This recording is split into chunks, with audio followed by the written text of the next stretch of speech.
دور نہیں۔ اور مدین کی طرف ان کے بھائی شعیب کو بھیجا تو انہوں نے کہا کہ اے قوم، اللہ ہی کی عبادت کرو کہ اس کے سوا تمہارا کوئی معبود نہیں، اور ناپ اور تول میں کمی نہ کیا کرو، میں تو تم کو آسودہ حال دیکھتا ہوں، اور اگر تم ایمان نہ لاؤ گے تو مجھے تمہارے بارے میں ایک ایسے دن کے عذاب کا خوف ہے جو تم کو گھیر کر رہے گا۔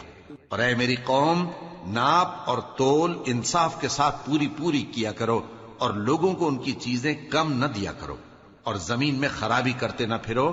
اگر تم کو میرے کہنے کا یقین ہو تو اللہ کا دیا ہوا نفع ہی تمہارے لیے بہتر ہے، اور میں تمہارا نگہبان نہیں ہوں۔ انہوں نے کہا، اے شعیب، کیا تمہاری نماز تمہیں یہ سکھاتی ہے کہ جن کو ہمارے باپ دادا پوجتے آئے ہیں ہم ان کو ترک کر دیں، یا اپنے مال میں تصرف کرنا چاہیں تو نہ کریں؟ تم تو بڑے نرم دل اور بڑے سیدھے ہو۔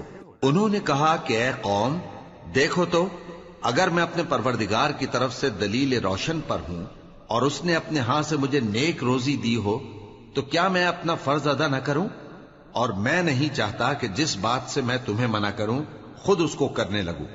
میں تو جہاں تک مجھ سے ہو سکے تمہارے معاملات کی اصلاح چاہتا ہوں، اور اس بارے میں مجھے توفیق کا ملنا اللہ ہی کے فضل سے ہے۔ میں اسی پر بھروسہ رکھتا ہوں اور اسی کی طرف رجوع کرتا ہوں۔ اور اے قوم، میری مخالفت تم سے کوئی ایسا کام نہ کرا دے کہ جیسی مصیبت نوح کی قوم یا ہود کی قوم یا صالح کی قوم پر واقع ہوئی تھی ویسی ہی مصیبت تم پر واقع ہو۔ اور لوط کی قوم کا زمانہ تو تم سے کچھ دور نہیں۔ اور اپنے پروردگار سے بخشش مانگو اور اس کے آگے توبہ کرو، بے شک میرا پروردگار بڑا مہربان ہے، بہت محبت کرنے والا ہے۔ انہوں نے کہا کہ شعیب، تمہاری بہت سی باتیں ہماری سمجھ میں نہیں آتی، اور ہم دیکھتے ہیں کہ تم ہم میں کمزور بھی ہو، اور اگر تمہارے بھائی بند نہ ہوتے تو ہم تم کو سنسار کر دیتے، اور تم ہم پر کسی طرح بھی غالب نہیں ہو۔ انہوں نے کہا کہ اے قوم، کیا میرے بھائی بندوں کا دباؤ تم پر اللہ سے زیادہ ہے، اور اس کو تم نے پیٹھ پیچھے ڈال رکھا ہے؟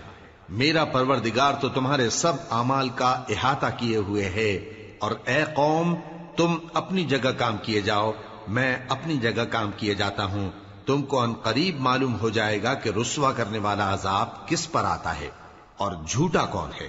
اور تم بھی انتظار کرو، میں بھی تمہارے ساتھ انتظار کرتا ہوں۔ اور جب ہمارا حکم آ پہنچا تو ہم نے شعیب کو اور جو لوگ ان کے ساتھ ایمان لائے تھے ان کو تو اپنی رحمت سے بچا لیا، اور جو ظالم تھے ان کو چنگھاڑ نے آ دبوچا، تو وہ اپنے گھروں میں اوندھے پڑے رہ گئے، گویا ان میں کبھی بسے ہی نہ تھے۔